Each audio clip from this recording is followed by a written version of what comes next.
Mark Lidbetter here, sports editor of the Suburban, and I'm back for another edition of Judgement Calls. And very happy to be joined by a longtime member of the water polo community, locally, nationally, internationally, Pat Oaten, who's gone back to his roots at the Dollard Water Polo Club, one of the well-known clubs around the world, as head coach of the program. And we're going to talk about the return of the sport and a little bit about Pat's background, which includes 2 Olympic appearances. Pat, welcome. Thank you for being here. Thank you, Mark. Great to be here. So last September 2019, you returned, I guess, to where it all began for you, the Dollard Water Polo Club. Yeah. And how's the program looking?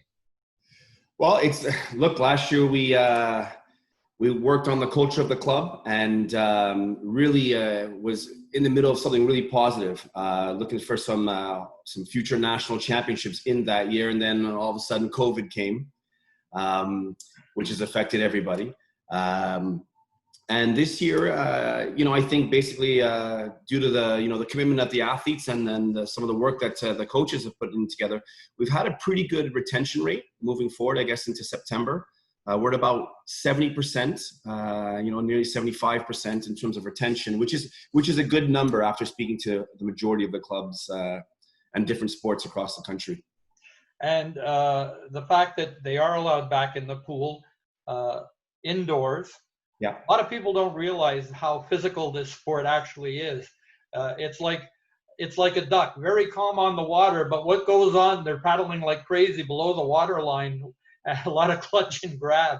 So it's quite a great game to watch. But Dollard has always had great skill levels, but now coming back in, I'm sure there's some different things that you guys have to deal with to make sure everything is safe for the athletes. Yeah, we have some pretty strict protocols, and I have to give credit to the athletes that are already there now, as well as the parents and the coaches. So we have 2 protocols. We have the facility protocols at DDO that we have to follow, and we have spot checks, and if we don't follow them, it's pretty clear they're going to shut the program down. So of course, there's no risk taken there. And then we're in phase 4 right now in terms of return to play. So there is the spontaneous physical contact, and in our sports, when you do foul someone, it is pretty spontaneous. It's for 1 to 2 seconds, depending on how hard the foul can be. But we followed the steps, and we haven't had any issues at DDO or across in the province. And we're phase 4. The next step is basically tournaments and games. But the reality is this only works with the athletes' cooperation. And when it did shut down last March, I understand there was a group, the U17 girls.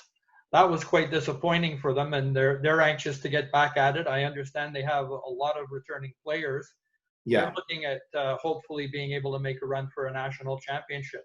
Yeah, and I don't like to use the word devastating too much, but mentally that was a hard pill to swallow, and not only for that team, I'd say for the entire club, because the other team could see the talent level in the water, but they stuck through it, and even we had practices in August, at just basically come and we don't know what's happening with the sport, but let's do it. And they were there and all training. And, and one of the things that we've done with the culture DDO is really had that family atmosphere.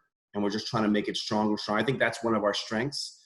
And I think it's paid off. And that's why our retention is there. But that team, if there's one team in the country that, besides the pros maybe, that really focus on the, different things. But that was one team that took it hard, And now you've had 2 appearances in Olympics, coaching the women's national team, and also the Brazilian women's national team. Yes. Over the years, it must impress you, the talent on the men's and women's side of the talent that comes out. I think you have two of the ladies that have already qualified for the national team. Yep. Which will be China in 2021. Tokyo. I understand there's two guys from the Dollard program that didn't get the chance to qualify yet, but they're looking at making the Olympic team as well. So the two guys, the qualification tournament, I mean, it's on, we don't know what's exactly going to happen with that. It's in Holland in January. Mm-hmm. So they're currently training at the training center in Montreal, as well as those two female athletes. They're also training. And we have some next generation athletes that have been identified already for future games and major competitions. I mean, it is really impressive, the talent that we can pull out of the club, and that we've been doing it for so many years. And there's so many people that you can give credit to. I mean, you got to give credit to that first lifeguard that, got them involved in the sports at the summer pools. And that's our feeder system, and we need to be more involved with those pools. But it's really impressive. It's just like a kind of chain of individuals that have really had an effect on getting these players. Yeah, that's the beauty of having that outdoor program. And of course, this year there was no outdoor program. Right. But that's where they get a taste of everything, and they sort of channel off into what they like best. Yeah. And it's amazing how many championships over the years. I mean, something like 60 plus maybe at different levels.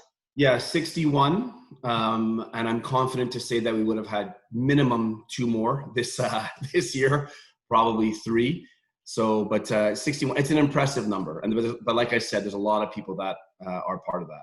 And a lot of people that have gone on, that have gone through the ranks of Dollard, not just as players, but have gone on to Water Polo Canada and to other clubs, and spread the good training that they learned at Dollard. Yeah, we have quite a few. It's not only at the player level. We have quite a few coaches that are involved at the national team level on both sides, men and women, and then even at the administrative level. Justin, I guess, would be one. Yeah, Justin Oliveira, he's a high performance director. And Brian Perillo is with the men's program as an assistant coach. And then right now you have Andrew Robinson, who's also assistant coach with the women's program. And I remember watching Andrew play in the pool. There you go. And I guess what challenges you guys too is there's a lot of good clubs across the country, but having one right here in Montreal, there's always that great rivalry between Dollard and KMO whenever there's a meet on.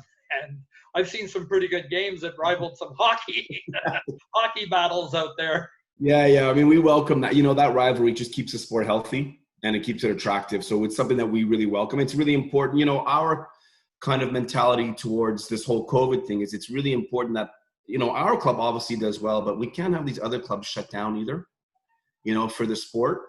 Because those games are so crucial, not only to the athlete development, but just, getting the sport out there, as people want to see those close games and those rivalries made, not the blowout games.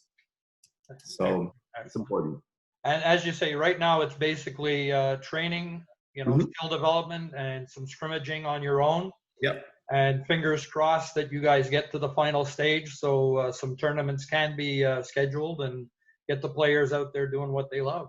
Yeah, I mean, we have a little bit of an advantage. I mean, we always have international clubs that are asking us if we can, go over there and train with them, or the West Coast. The only issue for us right now is obviously the 2-week quarantine if we go international, because all of a sudden the 10-day, say, training camp tournament turns into 3 weeks. So we've been talking with the teams out west and seeing where they're at. Of course, the different provinces have their different levels. But, we're looking to make it work. And, I think we're looking at this as an opportunity, to really promote the sport and get into looking at different avenues for recruitment, but obviously looking at the people that are already there, providing with a competitive program. Excellent. Well, I want to thank Pat for joining me today. And always great to see you and to get to check out some good water polo, especially over at Dollard. But right now, my judgment call on this one is, I hope that you guys get to the final stage soon, because everybody, you should check out this sport. You want to see some talented, well-developed athletes, you need to check out a water polo tournament, be it at Dollard, be it at LaSalle with their new program, be it at KMO, wherever you can go and check it out when it's running. There's some Olympians in there in the future. That's it for this time. You know where to find me.